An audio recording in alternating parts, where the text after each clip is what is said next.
Hey guys, this is Dodoid. So today I thought it'd be cool to take a look at this, which is the HTC Dream, which is also the first Android phone. Now, this is not running the first version of Android. I have 2.3 Gingerbread on here, used with a hack called EC Gingerbread.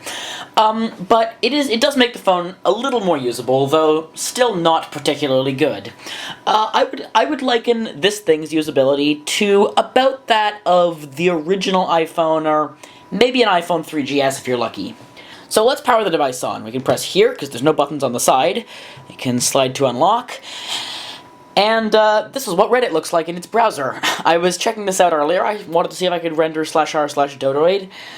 And it's a red square and a couple of broken icons. So the browser is not particularly good. But let's go back to the home screen. One annoying thing on this phone you'll notice is that the chin is really slanted, which is just sort of a piece of the design. But it means that if you have it on a flat surface and you go to press any of these buttons or use the trackball, you're bound to sort of tilt the phone up like this, and it actually rather annoys me when using it. I did just show you, we do have this trackball, so you can navigate around the interface using that. And actually, Android was not even originally designed for touchscreens. In the very, very early versions, it was intended for one of these, but the first Android phone that actually came out, not a developer unit, it had a touchscreen, and this was just sort of auxiliary. So let's take a look at some of the things that this phone can still do.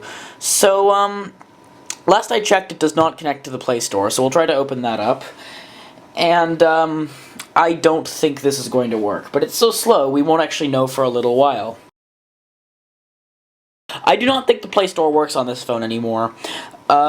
This was mine, and then I lent it to a friend, and then the friend gave it back to me for this video, so I'm gonna see what he has on it, and seemingly just 2048 and another game, probably just a simplistic one, but I'm guessing 2048 works alright, because he had it installed and on his home screen.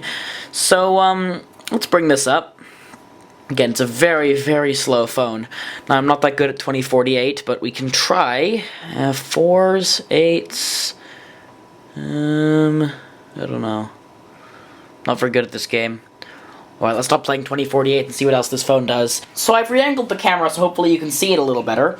One thing that does still work is the Google search. So if we tap here, we will very slowly get a box. Tap here. And we do get an on-screen keyboard, but this screen, as you can see with my fingers here, is tiny. So we don't want to use this on-screen keyboard. We want to use this keyboard.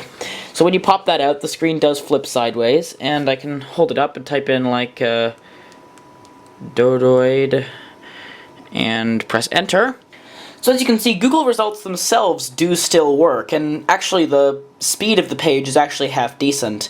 But if you actually try to go to any of the pages, like if we go to Dodoid on YouTube, it's not particularly good. So we can press like continue. Probably close to a minute, but now we can see that Dodoid has a channel trailer. If we scroll very, very slowly down to it. You can also see that my iPad 1 video is popular, as I know, and I recently released a video about an IBM ThinkPad. So it does work alright, but let's see if we can actually play one of these videos. I actually have not tested this in advance, so it'll be a surprise to both of us. Let's click play there on the video. Play. It's very slow. Would not want to use this to actually try to do something. The screen's gone black, but it does say loading video, so it hasn't crashed. iPad 1 came out in 2010 and sold 15 million units within its first year, but 6 years later, is it still any good? Okay, audio, no picture. Still no picture. Glitching. When the iPad launched, it was touted as the product to bridge the gap between the iPhone and the Mac. In 2010, no picture. We don't get a picture. But as the iPhone gets bigger and the MacBook gets smaller, many wonder. Alright, this is not working. Let's try something else. Yeah, it's not really doing what it's supposed to. Alright, so I think we've basically concluded that the first Android phone, well, quite good for its time, is not really that useful anymore. So, sorry if this episode was a little bit boring, seeing as the phone actually does very little, but apart from that, thanks for watching, bye.